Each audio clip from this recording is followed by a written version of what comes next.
Okay, maybe Little Cousin wasn't the most accurate. It's not really that much smaller. If you watch videos about this kind of stuff, you've probably already heard the tale of Guitar Hero. A once massively popular music game series breaking revenue records and becoming a phenomenon that fell from its heights due to oversaturation and dwindling public interest before being fully cancelled in 2011, revived for a reboot, failed again before being revived in spirit by an ever-growing fan community, and eventually, inside of Fortnite. We live in a really weird timeline. But towards the end of its run, a little side series popped up, with completely unique gameplay, a focus on a different kind of music, and a brand new controller peripheral. And it's all been mostly overshadowed by its plastic guitar family. This is, of course, DJ Hero. Releasing in 2009, like 2 months after Guitar Hero 5, DJ Hero completely shifts away from the GH formula, even being made by a new developer, Freestyle Games instead of Neversoft, the folks who'd go on to make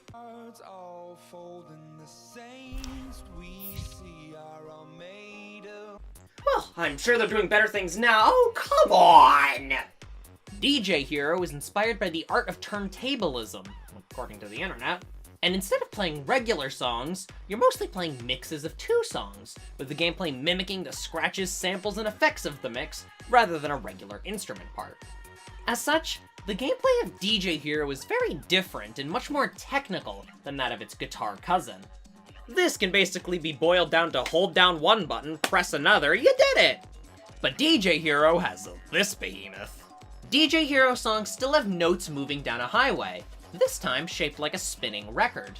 These simple notes are just taps, hit by pressing the corresponding button. Simple enough. These are scratches, hit by holding down either the green or blue button and rotating the turntable to match. This is the mechanic of the game to me, the thing that validates this controller, that truly makes this game feel so unique and so much fun. I adore the scratching mechanics. Sometimes one of the tracks moves to the side like this or spikes out, played using the crossfade slider. This is the controller's biggest weakness to me personally. It has a hard time snapping into place in the middle, so it's easy to lose combo and make mistakes just from the awkwardness of the slider. This might just be due to age, though. Some sections let you use this knob to get more points, effectively this game's whammy feature. You also use the knob to select a sound effect to play during these freestyle sections. No one cares. The star power equivalent, Euphoria, is activated with this dedicated button, multiplying your multiplier, giving more points. And if you don't miss for a while, you'll gain a rewind, where you can spin the turntable to go back in the song with an increased multiplier and replay the section for even more score, or to retry a Euphoria phrase. It's kind of a lot! This controller is busy, and it is not perfect. The turntable just spins freely, the crossfade slider isn't super precise, doesn't lock in as nicely as I'd like, and it can be a number on the wrists. But man, is it ever fun to use. This is a hard game, no doubt about it. But the controls are still intuitive enough to be relatively easy to get into, and the game's generally slower pace helps keep things from feeling too overwhelming. It feels incredibly satisfying. You feel cool playing along to the game's mixes, even when playing on lower difficulties. Other than the very earliest songs in the game, I typically play on hard, not expert. In Guitar Hero, I feel that often just feels wrong, and you can tell you're playing an obviously nerfed version of the song, breaking the illusion of actually playing along. Here, I don't feel that at all, and you really get that idea that you are creating this mix in real time. I'm playing the Wii version of this game, and you might wonder why I chose an obviously lesser version. To that I say, this cost me $10, and I could be so much worse. This song selection is nothing short of impressive. On disc, this game features 93 playable mixes, all original to this game. That was more than any previous Guitar Hero game, and was only matched by Warriors of Rock, which released a year later. Then take into account that most of these mixes are 2 different songs, and this game has 114 different songs in it, from 92 different artists. Perfect. I personally enjoy the setlist more than I do most of the ones from the guitar games, but I'm biased. I have a massive love of mashups as a genre. This is more my taste. There's more of a variety of music genres included. A lot of hip-hop, and a good chunk of pop hits are included. Everything from Queen to The Killers to 50 Cent to the Black Eyed Peas, and a metric ton of Daft Punk. They're even playable in the game! Not every mix is my taste, or the most memorable, but there are very few actual misses. Somehow. There's even a handful of DLC, which has unfortunately been unavailable for a long time. Roast beef sandwich. It's nothing too special, though there are a decent amount of beat juggles of single songs, such as Symphony No. 5. What? It's a nice breath of fresh air from the usual rock and guitar. Wait, get out of here, you! Yeah, so none of the game's tracks have a guitar part. Why? Progression in the game is also completely different. What a shock.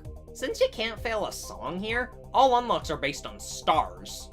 You open a set list, play it front to back all in one go, and based on the amount of stars, unlock more set lists, characters, venues, and other customization.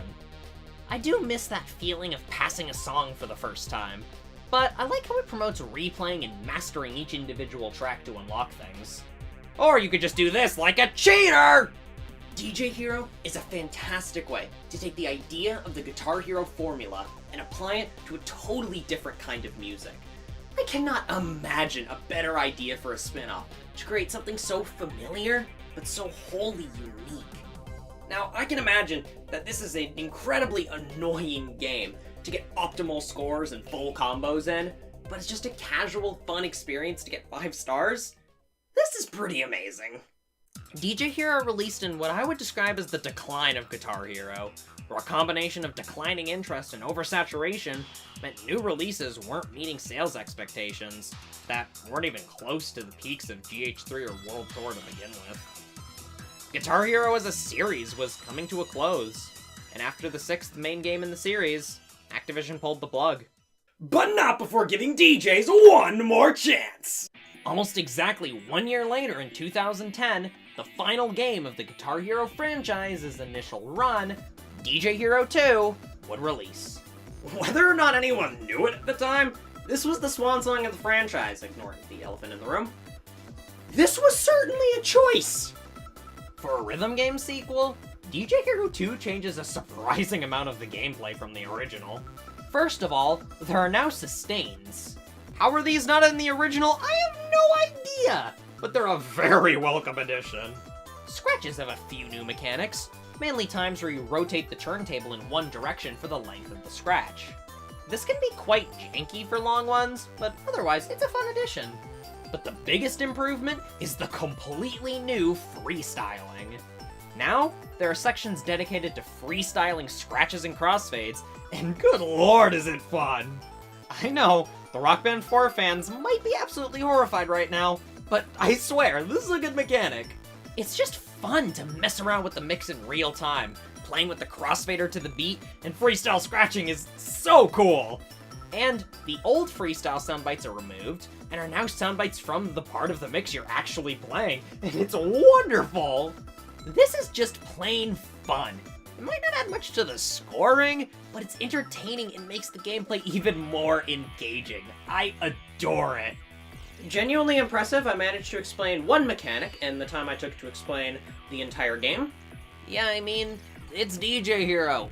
It is effectively the same game, with some very great enhancements, and a new set of songs. And what a set list it is, with 85 new mixes. But, unfortunately, only those mixes.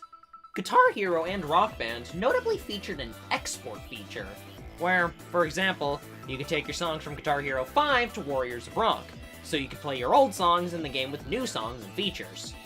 DJ Hero was meant to have this, the codes to do so exist, but unfortunately it was just never implemented. Thankfully, this is once again a fantastic setlist, in spite of it being slightly smaller. The setlist purposefully moves away from the heavy focus on hip-hop, and has a dancier vibe to me, alongside being generally a bit more ambitious. Mixes like Ayaz's Replay and Rihanna's Rude Boy, Lady Gaga's Just Dance and Deadmau5's Ghosts and Stuff, the original Axel F and Sean Paul's Get Busy, Nightcrawler's Push the Feeling On and Pitbull's I Know You Want Me, among many, many others, feel like they age incredibly well. I mean, hell, the funny Chug Jug song is in here. Festival was destined long, long ago. The setlist is just more my vibe, so I personally enjoy it more, but I'd say it's pretty on par with the original objectively.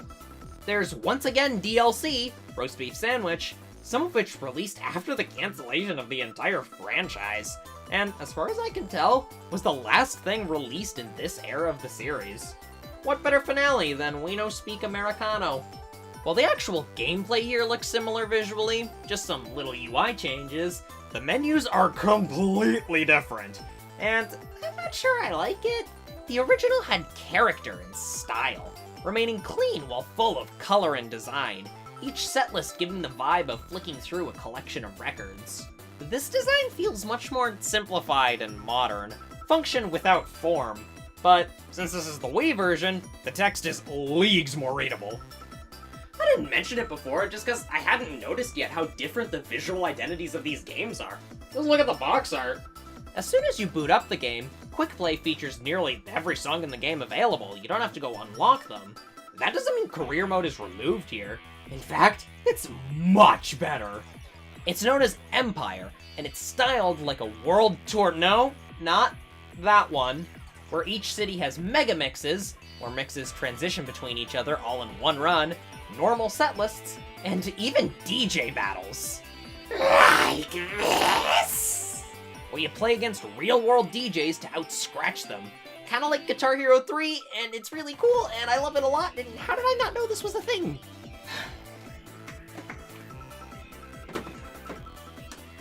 DJ Hero 2 is pretty much everything this sequel needed to be. Another fantastic set of songs layered on top of sweeping changes that touch almost every part of the game. What more could you ask for? And that's pretty much the story of DJ Hero. On consoles.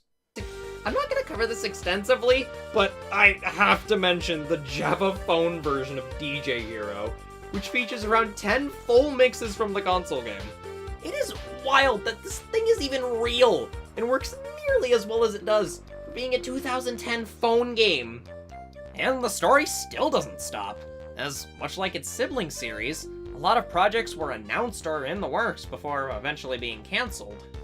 This included a more casual-oriented after-party spin-off that eventually just became the sequel, a 3DS version that was as far as having an E3 demo. God, I'd love to see that surface. And, most shockingly, an MMO. They really had faith in this little spin-off. That or they were desperate. And that is DJ Hero. I really feel like this is something special, a truly unique kind of rhythm game. It's immersive and engaging, and it really feels like you're a part of the music, creating what you're hearing. It's amazing.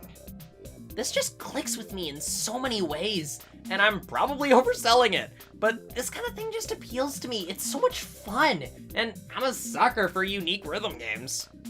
It's never gonna reach the highs of Guitar Hero's popularity, but I'd like to think it's gonna remain the little cousin, and not the forgotten one. I have too much faith in humanity.